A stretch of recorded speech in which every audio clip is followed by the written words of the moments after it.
YouTube. Welcome. Thank you for joining me. So in this video I want to speak a little bit about healthy friendships, healthy interactions with those that are around us, whether they be online or in real life. I don't know what I'm watching sometimes. It just feels like one bad decision after another and nothing changes. None of us, including me, we don't seem to learn anything. We keep doing the same things over and over again, hoping for different results. So in regards to friendships or relationships online, we know specifically what we warn our children about. You know, the dangers, catfishing, scams, manipulators. People aren't always what they seem or what they tell us they are. People have hidden motives. Don't trust too easily. Don't share everything too quickly, and just be mindful of all those types of things. And then, so we go from that end of the spectrum to another equally extreme end of the same spectrum, to ignoring all the things we tell our children and do the exact opposite ourselves, thinking, oh, because we're adults, it doesn't matter. So I think we mix up friendships for problematic emotional bonds or attachments quite often, especially online. You know, we speak to people a few times and we're calling them friend. Are they a friend, or is it just, you know, an emotional bond that you have with this person, or an emotional attachment rather than a specific friendship? So the things I want to touch on are unhealthy behaviours or toxic traits. And before I can do that, we all have this idea that we want healthy friends or healthy people around us.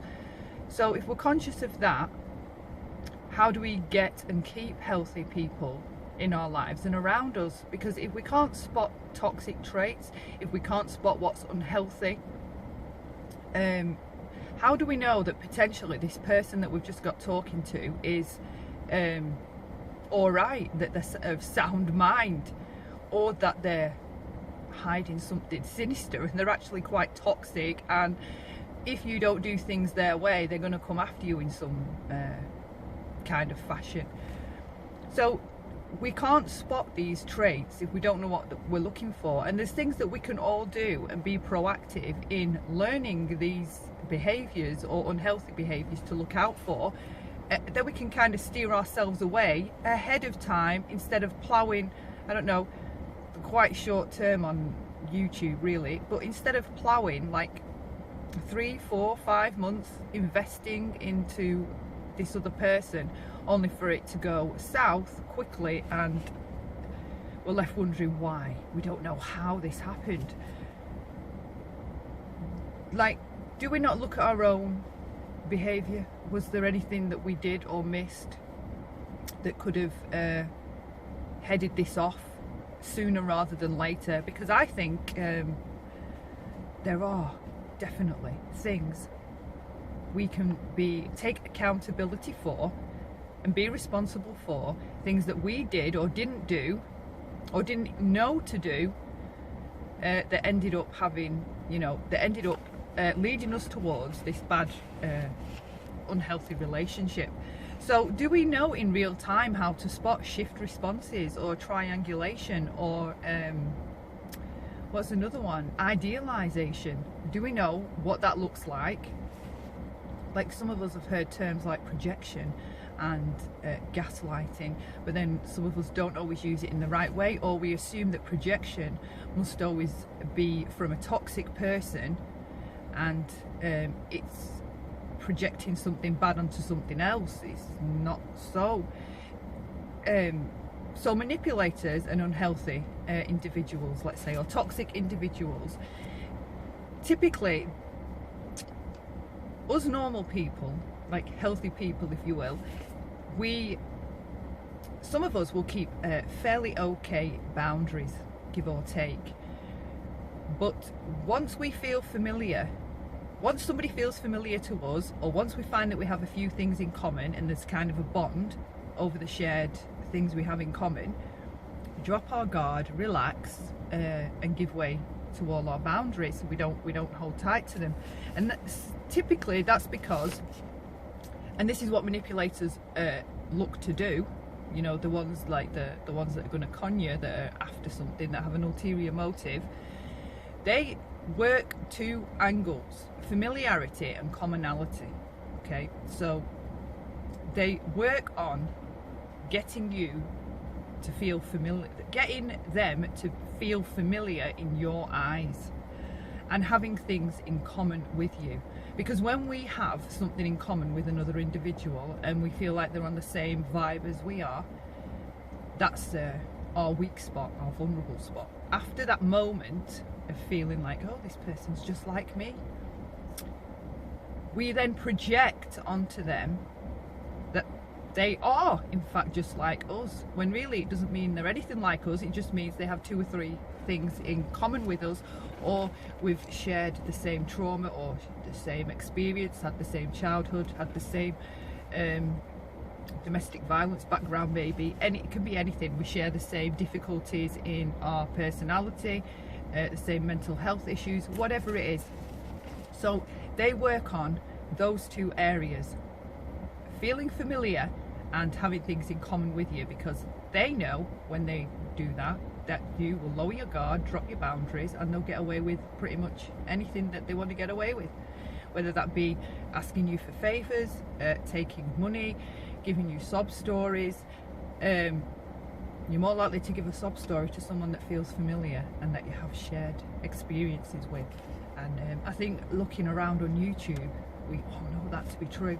So there's things that we can do, even if it's just to be more conscious and aware, and start observing things and know to look for things. See, I never knew to look for things, so I would make bad decisions in relationships, be it a friend or partner. I would make bad decisions because I didn't know to look for things, or even if I saw them, I didn't know what they were. I didn't have the correct language to explain or articulate what it was I was experiencing. Trying to explain gaslighting when you've never heard the word gaslighting, trying to explain triangulation or infantilization or idealization. If you've never been familiar with those terms, how can you explain when that's happening to you? So I think we should I'm going to upload some videos over the next few weeks, because I think we should learn and hopefully get smarter in, you know, like I look at it, nobody is like you, okay? There's like nearly 8 billion of us walking around on this planet, so, you know, we're all human, we all have the same type of body, kind of, you know what I'm saying? So having something in common with somebody does not mean that they are just like you. And toxic individuals, manipulators, those types of people, especially some of the the live stream creators, or the ones with big channels, that's, some of those characters are definitely aware that if you see similar traits in them, you're more likely to keep foregoing bad behavior and forgiving it, rather than you are to stick to your boundary. Because even they know, once you have a sense of familiarity or a common bond, you forgive when you shouldn't, you love when you shouldn't, you let people get away with more than they should, you don't keep your boundaries.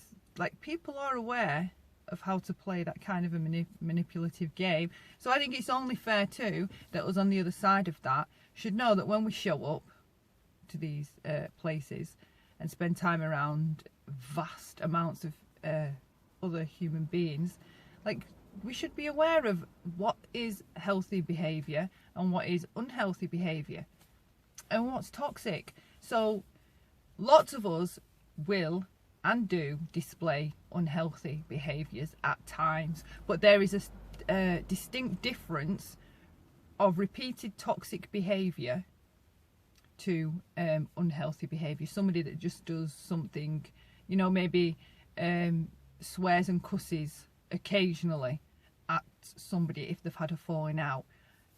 Like, what we see are repeated cycles of negativity. People that are toxic forging bonds for other motivations than just authentic friendships. We should know to recognise those traits, I believe, and then if we know what we're looking for, we know what we can avoid it. Okay, so we can know what to look for. So for this video, I'm just going to leave you with two little things to remember: familiarity and a commonality. So be aware when you're meeting strangers or starting new relationships. Don't assume just because they feel familiar and you share things in common. Don't go on to make the fatal mistake of projecting onto that person that they are just like you. Like I just mentioned, there's nearly 8 billion of us on this planet, okay? We've all got the same, we've all got bodies, we've all got heads. It doesn't mean that we're like each other on the inside. No one is like you on the inside, no one, just you. So don't stop doing that. Like, don't project onto the person that, oh, you're just like me. We have the same things in common. We both have a child with the same difficulties. We both have a mother that has cancer. Don't project. Let you see who they are as time goes by. Like, we'll say, oh, she did that because I think she did that because she's like this, because I'm like that, or they did that because that person said that to them and that's what I would do. That's projecting. Okay, we can't know. Let people tell you instead of who they are, instead of projecting onto them who you think they are. So if we take on board, there's things we can look for and learn to spot. Coming up in some videos, because I think we all need some lessons. I think we need to get smarter and stop making bad decisions or poor choices in regards to people, because we watch the same cycle. Huge fighting, they hate each other, absolutely can't abide each other, and then the next thing they're friends again. And I think, I would never be friendly with anyone that had spoke about me or done this or said this about, and trust me, I wouldn't. That'd just be it for me. But we watch them go back to people that they know behave in toxic ways, they know do cruel things when they're mad, they know that they can't manage their anger well, they know that they have issues, and they still go back to being friends with the individual. Like, does that sound like a good choice to you? We bang on saying when someone shows you who they are, believe them. Do we believe in that statement, or is it just a fallacy? Because you can't preach that statement and then when somebody's showing you who they are, you keep going back and tolerating poor behaviour, or you know that, you know, the ball's going to drop at some point and they are going to revert back to doing what caused issues in the first place. I don't know what I'm watching sometimes. I really don't know. So anyway, please tune in over the next few weeks and I will get my ass into gear and upload some videos on some hopefully interesting stuff. If it's not, give this video a pass, move along, and hopefully see you next time for the ones that do want to you know, just have some talking points, discuss human interaction and healthy human behaviour, because I think we need to talk about it. Thank you.